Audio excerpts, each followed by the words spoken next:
I got wheels for the Dyna. Kruesi does his wheel swap over there. I'm gonna start tearing apart Tom's bike. I'm gonna flush the system. I'm gonna put some The frame struts, one's higher than the other. catastrophe over there with Tommy's frame. It is much more toast.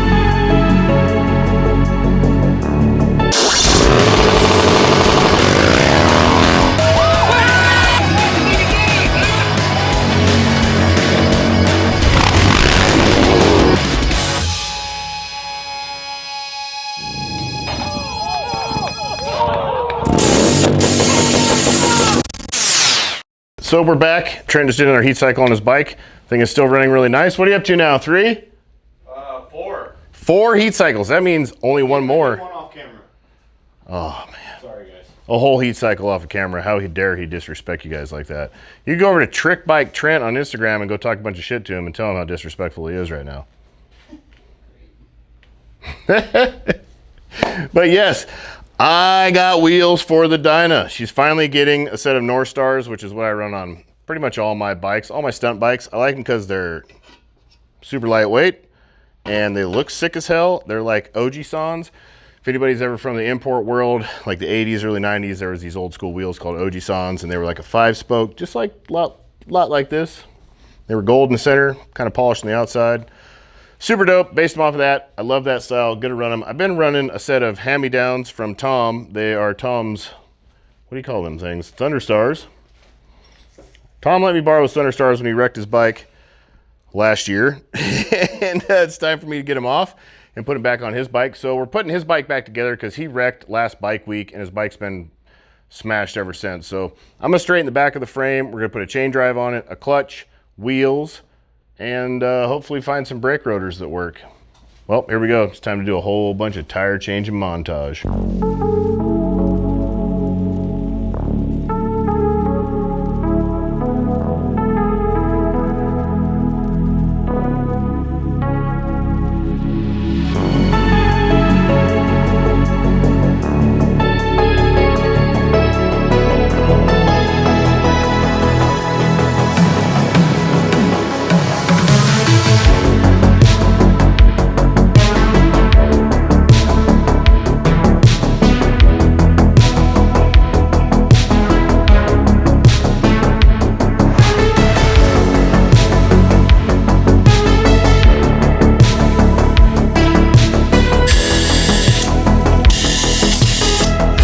Deflate all the way so I can make sure the bead doesn't come off. This is pretty on there, real great. Sometimes if you're not beaded all the way and you let the air out all the way, it'll look beaded, but you let the air out all the way and it'll go boop and drop right back down in the drop zone. So just an extra step of safety. Or you could just pull the air hose off, plug this with your finger, put the cap in it real fast, try and save as much air as you can to waste less time. But I like to know, especially on a bike, that I'm gonna be doing the shit that I do. All right, while Kruesi does his wheel swap over there, I'm gonna start tearing apart Tom's bike. We have these tools from Wera Tools, I believe. Wera. We haven't figured out how to pronounce them exactly yet, but I'm gonna do the whole job with these and see how we like them. This is not a paid advertisement. If they suck, I will let you know they suck and don't buy them. But if we like them, they'll be available on our website. You can go buy them there if you'd like. They do some things that your tools do not. So as we go through and work on the bike, I'll kind of address the small features that kind of make them stand out, and you know, just by looking at them and talking about them. So we're gonna dive into this guy right here. Quick update, I've used 2 of their tools so far. This ratcheting wrench for the locking bolt on the shift lever, and the Allen key for the foot peg mount. They didn't send us Allen sockets. I don't know if they have them or not, but they didn't send them, so I had to use Allen keys. My only gripe, that's not a problem on the tools, that's just, you know, low supply of stuff. But so far, they feel really good in the hand. And if you like work with tools a lot and like are a mechanic, you'll know what I mean. Like certain tools feel different in your hand. You can kind of feel the quality in them. These feel really good. The ratcheting mechanism and everything feels really good and solid. So far I like them. This is cool as hell. I just used my favorite part about this toolkit. So when we first opened it, this was kind of what caught our eye the most. And each of their little extensions have this little nice light plastic, what would you call that, sleeve? Like a plastic sleeve you could hold on to, really get a good, like, that was a terrible example, but a good spin on it. But it has this T-handle attachment that you could put on their extension that has their bit driver that you could put on the extension, lock it in with this button. See, there's a red button. That ain't coming off. Then you just put your T-handle on, get your 1/4 bolt that you need to break loose, get all the leverage you can to break that sucker loose. Then when you get it broke loose, better than power tools. And safer than power tools. Dude, that's so nice. It's so nice. I'm gonna do the whole primary with this thing. I can see the jealousy in your face. Come this way, Tom. There's more discoveries. The starter bolts on the early model Dyna, when you have to pull the inner primary, they're tucked under the battery box and all this stuff. They're tucked way back in there. Super long extensions get you there. These are nice because you can, I already broke these loose, but you can break the bolt loose. This is their ratchet. They have this nifty little switch. Turns into a screwdriver. Get that shit out nice and quick. These are really nice. And then, you know, switch it back down and break stuff loose, and then switch it back and get it out. Real nice. This stuff is nice. I hate that I'm like soliciting you, but I mean, hey, this stuff is sick, and it's definitely worth checking out. If we like it after we're done with this job and testing it, really feeling them out, they'll be available on our website, KruesiOriginals.com. Inner primary is about to come off. Yeah. There we go. I'm gonna let that drain in the drain pan for a little bit and then go clean it out before I put it away. Let's go back over to this toolkit, because also, I forgot to mention earlier, this is like a travel size toolkit. So they offer a bunch of different like travel kits. They're meant to be like on the road, packed out, and like you can put them, pack them out in your Jeep, pack them out in your Razor, your Can-Am, your bug out bag, whatever you're into. But check this out. Those are marked for toolbox setup. So this is the kit that you'll get. Comes in a nice metal case you can pack in a bag. It's super thin, easily packable. And on the top, it lays out what's in there, kind of like a fuse box. If you look at the bottom of a fuse box, you can see what place it's in and where to find everything.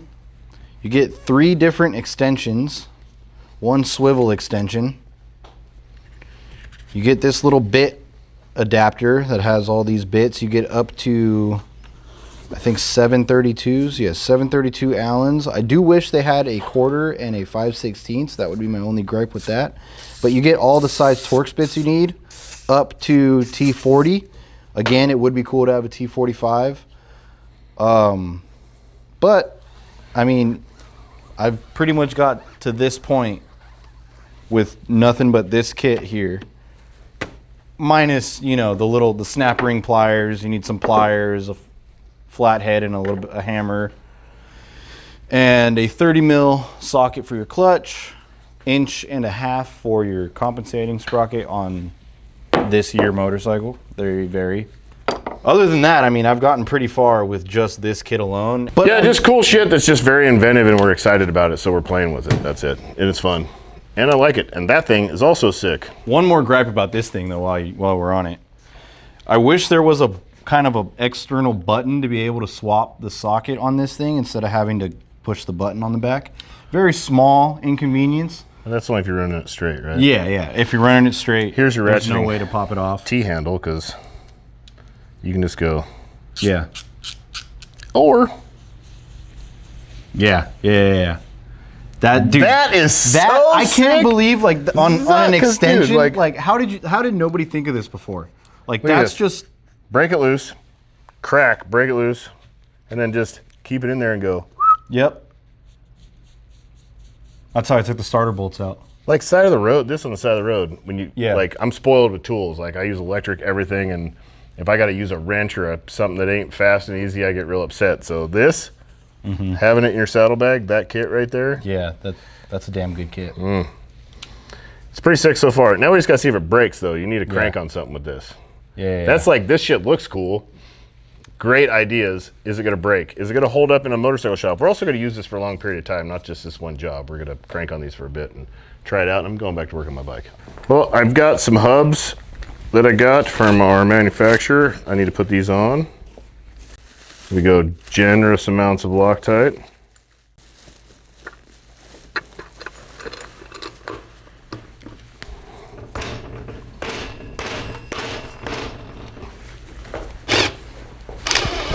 Yes. Yes. These fit beautifully. Man, these are really nice hubs.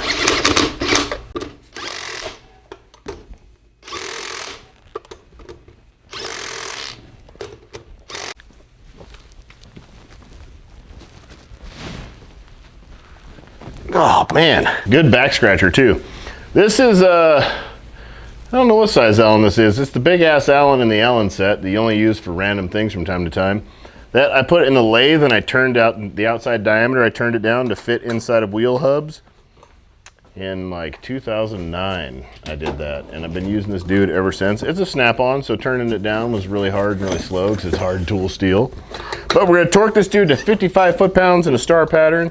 Then we're gonna go 65 foot-pounds, then we're gonna go 75 foot-pounds, and then we're gonna go all the way around from start to finish in a circle, 75 foot-pounds one more time to make sure we didn't forget or miss anything. Oh, bitch.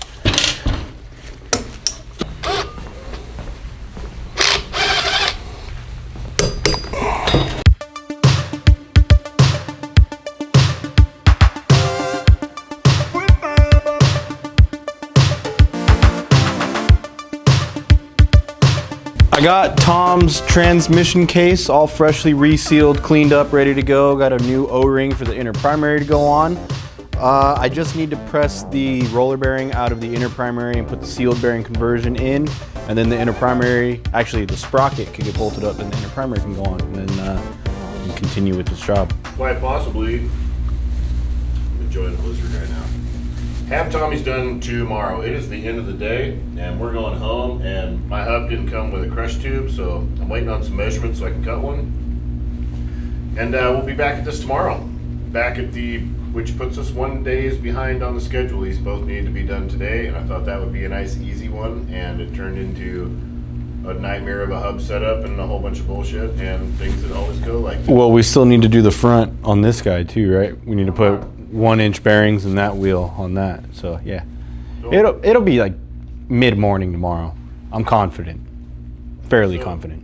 Yeah. Yeah. In this 8-hour day today, I got a tire, a rotor, and a sprocket bolted to a wheel. That's all it's really ready to go. We also did start this at like noon 30. Yeah. Yeah. We went to go eat. We went to Ross. I did have to buy pants, We had a day. which I immediately regretted because it's hot. It's really hot out here now. On that note, see you in the morning. We'll probably go for a ride. Good morning. We're back. It's the next day. I have a big ass impact, and I'm gonna hit this nut.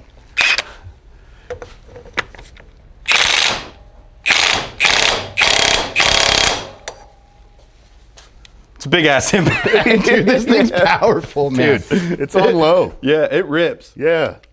Like full bore, it is stupid. Yeah. Rip your hands off. It's a wrist breaker. So good. Only $250. And the battery was only $350. But yeah, you know, Moderately expensive. tools are cheap. Yep. Chains on. Got to put the little keeper guy on. Yep. And then Got the a nice pry. polished Skynet sprocket on there for him. Primary, and then we got to pull the back part and get all this straightened out. Yeah, She's got a little bit of a twist. just a small bit. A smidgen of a twist. Did that kind of straighten she it out a is, little bit? She is real twisted looking, especially if you look at the tire to fender. With tire to, usually you go off the tire to the dash, the center console, and it's way off. But that top shock mount is bent up super bad on the left side and bent down. It's like a, wow. We need to get everything off of it so we can just look at the frame to swing arm and then take measurements from there. Oh! Oh, so the fender's got to come off anyways. That would also be a great time to pull the wiring for the handlebars, because we got to wire the handlebars because they are internal. Are you ready to ride a Harley again, being a big... Tom's a really big adventure bike guy now, and he's like sold his soul to the dirt devil, and that's what he's doing. And I don't know if he's going to get back on the... You going to get back on the road? Yeah, I mean, I'll ride the road a little bit, probably more in like a road trip fashion. Maybe, Yeah. you know, go... I want to prove it to myself that I can scrape the fender on a Dyna, so I think I got to get that out of the way, but I'll still ride a Harley, you know, like I said, going around places, have a little fun here and there, but yeah, I don't have a huge interest in dodging Phoenix traffic anymore, if I'm being honest with you. No, there's not a lot of fun in riding out here in the city of Phoenix, because it is just... Technically, it wasn't Phoenix traffic. It was good old Minnesota traffic that ran you into the curb. Snowbird is the problem, though. Is y'all come in from your podunk states where you drive 20 miles an hour all day long, and you come out to Phoenix where it's the Phoenix 500. Like, everybody's getting down hard and fast, and people panic and freak out and kill. They kill veteran street people like ourselves, you know. But Tom's ready. Yeah. It's gonna be sick. We're almost done. You might be riding it today or tomorrow. Today or tomorrow is the goal. Maybe. As long as we don't come into some frame catastrophe. Right now, Trent is aligning the rear axle with the pivot shaft on the transmission. That way we know the wheel will be perfectly aligned with the drivetrain. So this will be dialed with this. This is all one unit right here. If we get this dialed in, then we can dial the frame in off of that and then adjust accordingly that we need to get everything lined off of. This at least gives me one center focal point to dial in off of the front. Should be pretty easy. We'll go over all that when that time comes. But right now he's getting this dialed lined. The chain kit is pretty much done. He's gonna put the primary back together. That'll take just a little bit. Once this is aligned, then we'll start pulling this apart and taking a look at really how damaged this bike is. I really don't think it's that bad. You can see the axle is down in the hole. Just enough though. I still need to be able to fix this guy down in there, which I'm gonna have to adjust it a little bit. That is just going to hold that crush tube in place until we press this in enough to seat it in place so you don't gotta battle it when you put the axle in, because that can be a huge pain in the ass. I've got a driving tool, frozen bearing, a little bit of anti-seize. I'm gonna put it on the wall of the race in here just so I don't take any material with this thing. And I got some earmuffs on so I can beat this bearing in here and not blow up my eardrums. It shouldn't have to be that hard. It should just be weight of the hammer, pretty much.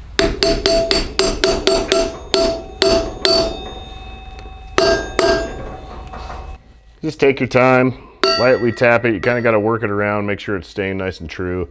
Once it's in there, it's going to be straight no matter what.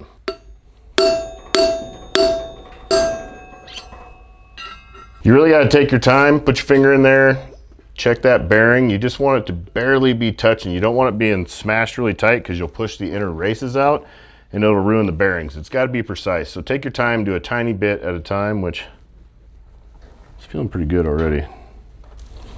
Tiny bit more. It is just barely touching enough to hold it in place so it doesn't fall down. There's almost no pressure. It's like 0 lash to 2000s is the spec, I believe, but it is smooth as glass, nice and true. Everything's lined up nice. I'm gonna put it in the bike. Hopefully it doesn't fall down because that would suck.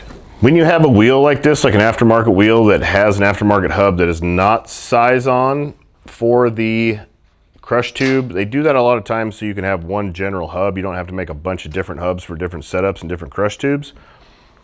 So a lot of aftermarket's gonna be like that. So you never wanna take that wheel and just go pull it out of the truck and pop, bounce it off the ground, because you could knock that thing down inside the hub, and that's gonna be a bitch. You're gonna have to pull the bearing out and fix it and do all that, or get lucky with some kind of wires or something maybe, but you don't wanna do that. You don't wanna drop one. You wanna keep that thing lined up as much as possible. Or if you're transporting it, maybe stick the axle through it and put the nut on the other side. That's a pretty good idea. I just thought about that one. You can use it actually. We're back on Tom's bike. I got his inner primary all put together. Well, the inner primary on, I've got his primary drive all put together, got his clutch hub on, got his compensating sprocket on, and now we're gonna use a tool that I was super excited to use. I haven't been able to use it yet. It's this Wera torque wrench from 30 to 146 foot-pounds. That's actually a pretty big range. But it also has this feature, this on and off feature. You turn it off, the torque is off. Now it's just a regular ratchet, and that's, I mean, that's a braking bar, a breaker bar. If I had to, that's a pretty big ratchet. 1/2-inch drive. I'm gonna go ahead and put the clutch hub nut. It is a 1/2-inch drive? On with it. Yeah, it's 1/2-inch drive. Oh fuck, I thought it was 3/8. No, it's yeah, it's 1/2-inch drive and directional. So you can, as most of you should know, the clutch hub is reverse thread. So this being reversible, it's actually nice. You could torque reverse. It's pretty sweet.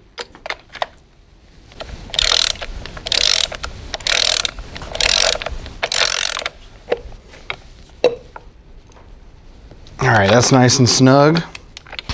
Now, we'll turn the torque on.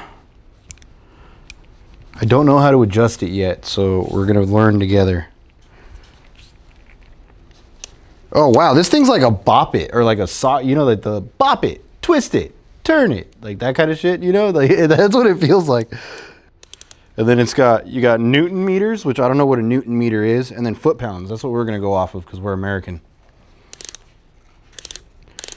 And this guy calls for 80 foot pounds.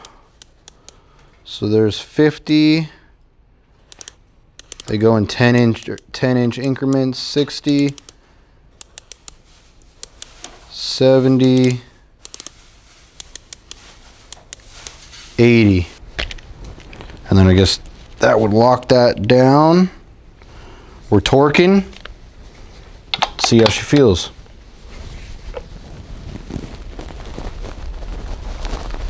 Oh my fucking God, really? What are you trying to torque that to? 80 foot pounds. That's what it calls for? Yep. 55. Book says 80. Really? Yeah. Clutch hub nut, 70 to 80 foot pounds. Wow. Oh, come on, baby. Really?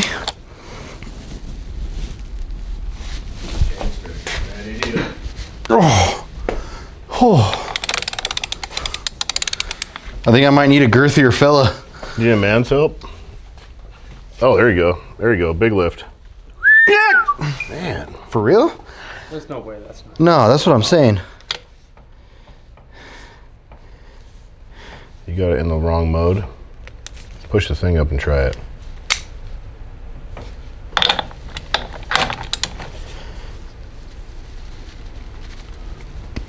No.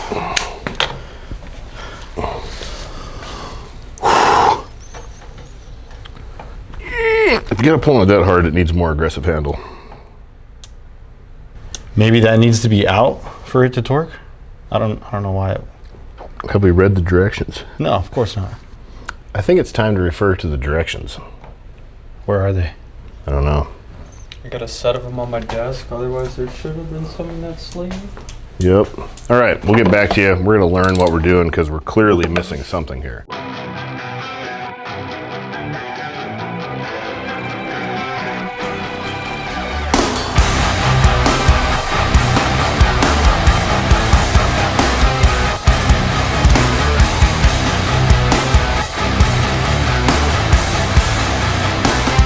So I was putting the wheel on, pumping the brakes up and kind of going over everything, and I wanted to just double check my brake fluid, which I straight assumed I had done that already. That's something I would do normally, like go through and change everything in a bike when I initially buy one.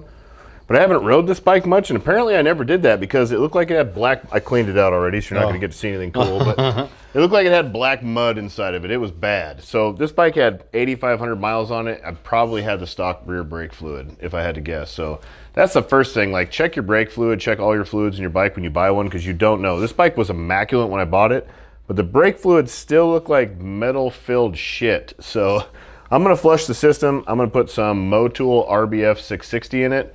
That's some stunt riding shit that it has a high boiling point. I don't recommend it for regular riding because it does evaporate and you do got to keep up on it all the time. But if you're stunt riding or you're racing or you're hitting your brakes hard, it has a really high boiling point, like a 660 degree boiling point. I think that's why it's called 660. So you can really get that shit hot before the brake fluid boils, because once it boils, that's brake fade. That's when you lose your brakes. So that's death in a wheelie. You need them brakes. So RBF 660 is going in this. I know I have it in the front already because we built that brake system. And then we're moving on to the front. I guess we'll get back to Trent for now. Thank you, Ryan. After an extensive amount of reading through literature in every single language. I learned 7 languages for you guys. Really wanted to know what I was talking about. This torque wrench will not torque to the left, which I know my snap-on ones don't, so it's probably not common. I don't know about the metric world, but I think that's the only nut on Harley-Davidson that uses a reverse thread that you really need to torque. Yeah, and it's only on early model stuff. They changed it like 12 or something like that. Yeah. So that's nothing on the tool. None of the torque wrenches I have go backwards either. No. Yeah. So that's nothing on the tool. The tool feels really good, actually. I do wish it kind of went a little higher on the foot poundage. 146 is I mean, that's high, but the compensating nut on an early model Dyna is 160, so 165. 30 to 146 is a gigantic range. It is. It's a huge range. Yeah. But And the wrench feels good. The adjustment feels good. Like I said earlier, it feels like a bop it. Like, you know. you're not going to You need get to, like, turn anything else besides that torque. Well, you'll need an inch pounder. You'll need something that goes from like 10 to 75, and that's a good heavy duty torque wrench. Yeah. Most of the time, you're not going to be torquing that kind of shit. Yeah, but this will handle your axles, your wheels, everything else just fine. Or on a car. Or on a car. Or on a side-by-side. Side-by-side, Or quad, or dirt bike. or a bunch of other wild shit. But 40 to 200 Newton meters seems pretty vast too, which I don't know. I don't know if 40 is like 40 Newton meters is similar to 30 foot-pounds. I don't speak the King's English. Me neither. I don't know. My lady does. I might ask her. She won't know what the fucking Newton meter is though either. Primary's all put together, pegs on, shifters on, covers on, it's filled with fluid, everything's torqued and done. We're gonna put this pipe on. Again, we're still using the Wera Tools, still going through all that. I'll let you know how I think about them right now, but let's get this pipe on. So, this is always the worst part about putting on this exhaust and many exhausts like this. The nut to bolt up the muffler to the bracket, it's always a pain in the ass getting it to set so you could thread it in.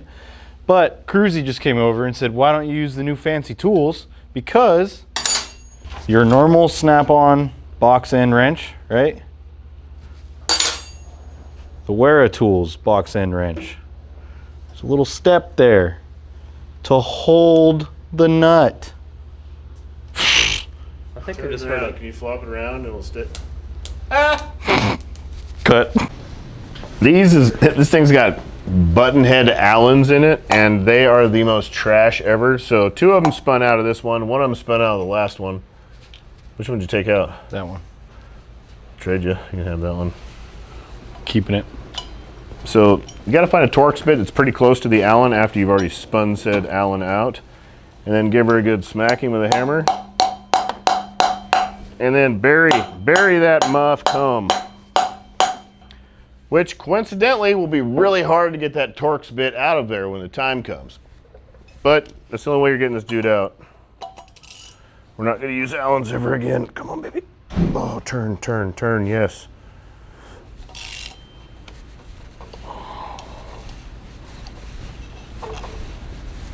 Now what happens if the Torx bit doesn't turn the bolt?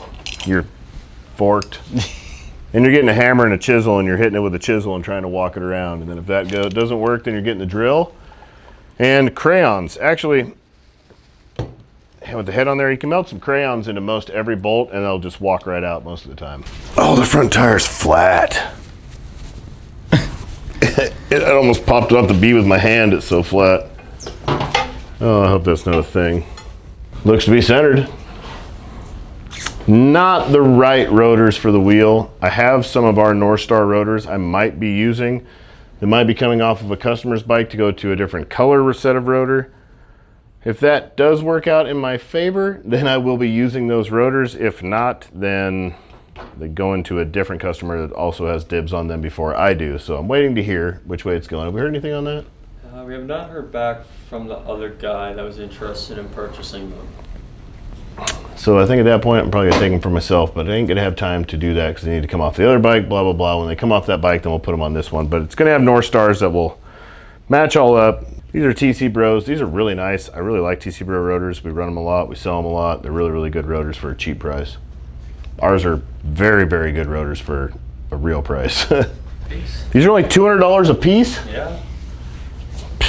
It's hard to compete. That's hard to beat, dude. I probably wouldn't yeah. waste your money on ours because that's like half the price of ours. Yeah. Ours are thicker and it's a thing, but I've never warped a set of these. I've been running the same set for probably 4 years now. Really, in the front? Yeah, I've never been able to get a replacement because they've been out of stock when I go to order it, and then I forget about it, and then yeah. $200 a pair or a piece? A piece, but I mean. No, that's still, most rotors are $400 a piece. Yeah, I mean, So yeah, TC Bros, KruesiOriginals.com. They're there. They're cheap. They're great. They look really good. Not for my open wheel. I want a very open rotor. And that being said, I'm gonna torque this bad boy up, throw a fender on it, and we'll probably give it a bath and then stare at it a little bit. It's the end of the day. We finished up the chain kit. We diagnosed what was wrong with the frame. I'll take you back there and show you. And we swapped the bars out because they were pretty bent, pretty bad. But check this out. Come over here. See if you can get down in here. So if you look, the frame struts, one's higher than the other, but they don't necessarily look bent. Both are pretty straight and they're all kind of following the same plane from back here on. But this guy is higher at the seat pan, like right here is where the difference is, because it's bent on the down tube down here. See where it got smacked right there, and this down tube got bent in that way. Tweaked everything on the way back. You hit the curb pretty hard, Tom. Yeah, my hip felt that way too. Oh, I bet. Yeah. And it's on a rubber mount. When you get, when the whole drivetrain's on a rubber mount and a frame, you hit something, it's gonna jar and move, and that happened there. But we have a buddy local to town, Phoenix Precision Alignments. Phoenix Performance. Phoenix Performance. Our buddy Chris down the road, he has a whole frame alignment machine jig that we're gonna take it down to. And, but yeah, for now we're done for the day. So with that utter bombshell of a catastrophe over there with Tommy's frame, it is much more toast than we originally anticipated. I wanted to just bend the frame rails up, maybe straighten them back out a little bit, like a little stunt mod, like from hitting a pothole or something, and it's just not that easy. She's pretty cooked, so our next stop is Phoenix Performance. And our old homie, Big Chris, he's a good old friend, known him a long, long time, and he's the only guy that does a laser alignments and chassis alignment in Arizona. So, and he's right down the street, so we're gonna spend a little time down there doing a frame straightening. You'll get to see all that. It's gonna be a good time. Old Blue here's done. She ain't come off the rack yet because I'm gonna save that for the morning. I'm gonna take her down. We're gonna give her a little bath outside, and we'll take a little time and we'll look at it. And then once we're done looking at it, this video is gonna be done. And then after that, we're gonna have a lot day. It's finally gonna happen. We're gonna go take this bad boy out. I'm gonna get back in the stunt lot. I have not rode a lot or really rode anything since August, since Sturgis, since I wrecked, and this time, I guess it's time. It's time to get back at it. I'm excited. I'm excited about this bike. So it's gonna be a good time. We're gonna test all of the Nowoski suspension, the different spring rates, a bunch of tuning. We're gonna do a whole bunch of cool stuff. It's gonna be a good time. So like, subscribe, you don't wanna miss anything. And remember, Metro Mayhem is April 11th. If you didn't miss it, it's gonna be super dope. That's out here in Phoenix Bike Week. We're also gonna be in Eureka Springs, Arkansas for the Spring Fling Rally. That is April 26th-ish, the weekend of that. And like May 14th-ish that weekend, we're gonna be at TMMR. You can use code Kruesi26 to get a discount on tickets to get into that one. It's gonna be a super sick event. Come out and see us. Come out to Eureka Springs. That one's gonna be sick in Arkansas. Adam Sandoval's putting on a charity ride there. We're gonna do that ride with him. We're gonna be out there ripping it up. We're bringing the Dynas out. Gonna hit is that the Smoky Mountains? No, that's in Tennessee. What's the shit in Arkansas? The Pig Trail or something? It's Pig Trail Harley-Davidson, but I don't know. It's beautiful. And Bentonville is the town over, so probably do a little mountain biking. It's gonna be sick. See you in the morning.